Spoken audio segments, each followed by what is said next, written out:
Hello guys, good day sa ating lahat. Ako ngayon magluluto guys ng pork asado guys at samahan niyo ako sa aking pagluluto.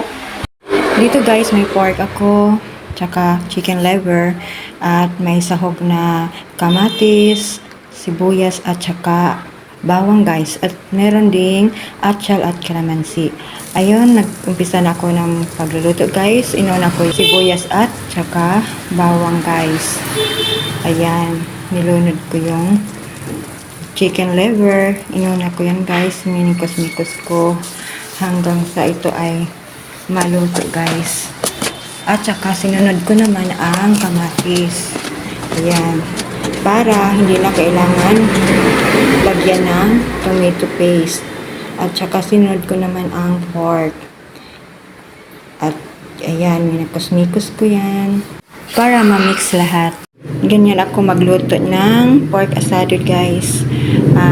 Nilagyan ko ng kalamansi at saka maraming kamatis para hindi na ako maglagay ng tomato sauce.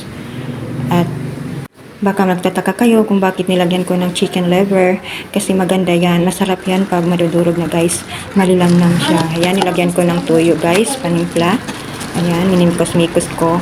At yan, tinitikman ko kung tama na ba ang timpla para mamaya ay okay na. Ayan. Malapit na yung maluto guys. At yan, pag kaganyan guys, lagyan na ng atchal guys. At para mas bumango ang niluluto natin guys. Ayan.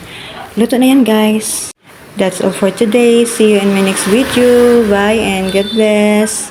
Thanks for watching.